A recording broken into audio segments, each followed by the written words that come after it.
الحمد للہ رب العالمین الصلاة والسلام علی سید الانبیاء والمرسلین وعلی آلہ واصحابہ وازواجہ واحفادہ اجمعین اما بعد فقد قال اللہ تبارک وتعالی فی کلامہ المجید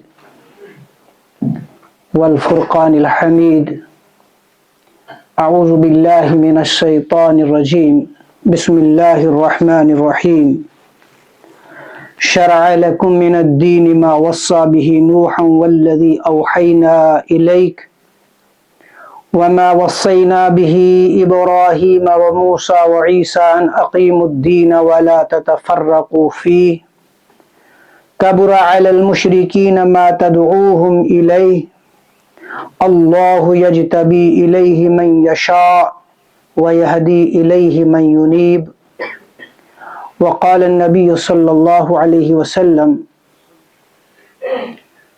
من یرید اللہ بہ خیرا یفقہہ فی الدین او کما قال علیہ الصلاة والسلام۔ محترم و معزز بزرگوں اور نوجوانوں، السلام علیکم ورحمۃ اللہ وبرکاتہ۔ آج اس مجلس کا عنوان ہے فہم دین کی اہمیت اور ضرورت عصر، یا ہم کہیں گے دین کا سمجھنا اور موجودہ حالات میں اس کی ضرورت۔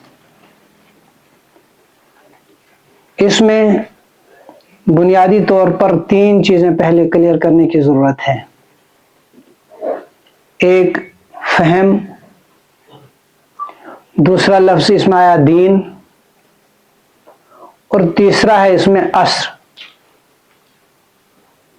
فہم کس کی چیز کو کہتے ہیں، دین کس کو کہتے ہیں، اور عصر کس کو کہتے ہیں۔ ان تین بنیادی الفاظ کے معنی اگر ہم سمجھ لیں تو جو آج کی اس محفل کا جو عنوان ہے اس کا سمجھنا ہمارے لیے آسان ہو جائے گا۔ فہم کہتے ہیں عام طور پر سمجھنے کو، یہ عربی کا لفظ ہے، فہم یفہم فہمن، معنی سمجھنا، بات کو اچھی طرح سے سمجھنا، اس کو کہتے ہیں فہم۔ اسی سے اس میں فاعل فہیم بنتا ہے، صفت کا صیغہ ہے فہیم۔ فہیم کے معنی ہے سمجھنے والا، جو بات کو سمجھتا ہے، صرف دیکھتا نہیں ہے بلکہ دیکھنے کے ساتھ ساتھ اس کو سمجھتا بھی ہے کہ یہ چیز کس چیز کے لیے ہے، اس سے کیا کام لیا جا سکتا ہے، تو اس کو کہتے ہیں فہیم۔ یعنی یہ صرف دیکھتا نہیں ہے، صرف آنکھوں سے نظارہ نہیں کرتا بلکہ اس چیز کی اہمیت کو بھی سمجھتا ہے۔ اسی سے جب ہم باب تفعیل میں جاتے ہیں اسے تفہیم ہم کہتے ہیں۔ تفہیم کے معنی ہوتا ہے سمجھانا، فہم کے معنی سمجھنا اور تفہیم کے معنی ہوتا ہے سمجھانا۔ اسی سے تفہیم القرآن بنتا ہے، یعنی قرآن کو سمجھانا۔ تو فہم کے معنی سمجھنا، فہیم کے معنی سمجھنے والا، جو بات کو سمجھتا ہے، اور تفہیم کے معنی دوسروں کو سمجھانا۔ تو فہم دین دوسرا لفظ ہے دین۔ دین کے معنی ہے طریقہ، عام طور پر دین طریقے کو کہتے ہیں، لیکن جب ہم شرعی اصطلاح میں اس کو دیکھتے ہیں تو شرعی اصطلاح میں دین کہتے ہیں اللہ تعالیٰ کے مقرر کردہ طریقے کو جو اس نے بندوں کے لیے پسند کیا ہو، اور جس طریقے کو اس نے انبیاء کے ذریعے سے بندوں تک پہنچایا ہے، اس کو کہتے ہیں دین۔ اللہ تعالیٰ کا وہ مقرر کردہ طریقہ بندوں کے لیے جو اس نے انبیاء کے ذریعے سے بندوں تک پہنچایا، اصطلاح شریعت میں دین اس کو کہتے ہیں۔ آسان الفاظ میں ہم سمجھنا چاہیں تو انسانوں کے فائدے کے لیے، انسانوں کی زندگی کو بہتر بنانے کے لیے، ان کے نفع کو زیادہ سے زیادہ ان تک پہنچانے کے لیے اور ضرر کو ان سے دور رکھنے کے لیے اس دنیا میں جو مختلف طریقہ ہائے رائج ہیں، ان طریقہ ہائے رائج کے علاوہ جو صحیح طریقہ ہے زندگی گزارنے کا، وہ انسانوں کو بتانا، اس کو دین کہتے ہیں۔ زندگی گزارنے کا سب سے بہترین طریقہ جو اس دنیا میں موجود ہے وہ دین کا طریقہ، شریعت کا طریقہ ہے۔ تو دین کے معنی ہے اللہ تعالیٰ کا مقرر کردہ طریقہ جو اس نے انسانوں کے لیے پسند کیا ہے، اور جس طریقے کو اس نے انبیاء کے ذریعے سے انسانوں تک پہنچایا ہے۔ اور پھر ہے تیسرا لفظ ہے اس میں عصر۔ عصر کہتے ہیں زمانے کو، چاہے وہ ماضی ہو یا حال ہو یا مستقبل ہو، تینوں کے لیے لفظ عصر استعمال ہوتا ہے۔ تو اب ہمارا جو عنوان ہے آج کی اس مجلس کا وہ ہے فہم دین، یعنی دین کا سمجھنا، اور ضرورت عصر، یعنی اس وقت اس کی کیا ضرورت ہے، دین کو سمجھنا کیوں ضروری ہے اور اس کی اس وقت کیا اہمیت ہے۔ یہ ماضی گزر گیا تو اس وقت کیا اہمیت تھی، یا آئندہ جو زمانہ آئے گا تو اس وقت کیا ضرورت پڑے گی اس دین کی۔ یہ ہے ہمارے عنوان کا بنیادی، جو ہمارا عنوان ہے، ہمارا جو مضمون ہے وہ یہ ہے۔ تو آج کی اس محفل میں اسی بات کو سمجھنے کے لیے میں نے سورہ شورى کی آیت نمبر 13 آپ کے سامنے پڑھی ہے، اور حضور اکرم صلی اللہ علیہ وسلم کے ارشادات مبارک میں سے ایک ارشاد آپ کے سامنے پڑھا ہے۔ اللہ تعالی ہمیں سمجھنے کی توفیق دے اور ساتھ ساتھ عمل کرنے کی توفیق دے۔ فہم دین اور ضرورت عصر۔ دین کو سمجھنا کیوں ضروری ہے؟ اللہ تعالیٰ نے انسان کو پیدا کیا، اور اس دنیا میں پیدا کرنے کے ساتھ ساتھ اسے مختلف قسم کی صلاحیتیں عطا کیں، اختیارات دیے۔ انسان کبھی اپنے عقل پر اعتماد کر کے، کبھی اپنے طاقت پر بھروسہ کر کے، اور کبھی اپنے آس پاس کے حالات سے متاثر ہو کر غلط راستہ اختیار کرتا ہے۔ اس کی ایک فکر بن جاتی ہے، اس کی ایک سوچ بن جاتی ہے، پھر اسی سوچ کے تحت وہ اپنی زندگی بسر کرتا ہے، بغیر اس کے کہ وہ اس کے انجام کو سوچے۔ انسان جب تک اصل بات کو پاتا ہے تب تک اس کی زندگی ختم ہو گئی ہوتی ہے، اور وہ ناکام نامراد اس دنیا سے لوٹتا ہے۔ اس بڑے خسارے سے بچانے کے لیے کہ انسان کا نقصان نہ ہو، انسان جس کو اللہ تعالیٰ نے مختلف صلاحیتیں تو دی ہیں، لیکن حتمی صلاحیتیں نہیں دی ہے، کامل صلاحیتیں نہیں دی ہے۔ بہت چیزوں میں انسان محتاج ہے۔ انسان کے پاس عقل ہے، لیکن یہ کہ عقل کامل نہیں ہے۔ انسان کے پاس اختیارات ہیں، لیکن ان اختیارات کو کیسے استعمال کرنا ہے اس کا کامل علم انسان کے پاس نہیں ہے۔ اس کے لیے انسان محتاج ہے۔ اس دنیا کے اندر جتنے بھی لوگ آئے، جو جتنا بڑا ذہین تھا اس نے اپنے لیے کوئی راستہ اختیار کیا اور کوئی نہ کوئی طریقہ اختیار کیا، وہی عزم بن گیا، وہی ایک فکر بن گئی، اور بہت سارے لوگ اس کے پیچھے پیچھے نکل پڑے، اس سے متاثر ہوئے، اور پھر اپنی دنیا بھی برباد کی اور آخرت بھی برباد کی۔ لہذا اس گوناگو دنیا میں جہاں مختلف طریقے ہائے زندگی موجود ہے، زندگی گزارنے کے مختلف طریقے موجود ہیں، اگر اللہ تبارک تعالیٰ اس انسان پر مہربانی کر کے سیدھا راستہ نہ بتاتا تو بہت بڑا ظلم ہوتا۔ لہذا اللہ تعالیٰ نے جہاں انسانوں پر بہت سارے فضائل، بہت سارے فضل فرمائے ہیں، ان میں سب سے بڑا جو فضل اللہ تعالیٰ نے کیا ہے وہ یہ ہے کہ اس نے انسانوں کی ہدایت کا اول دن سے انتظام کیا ہے۔ انبیاء کے ذریعے سے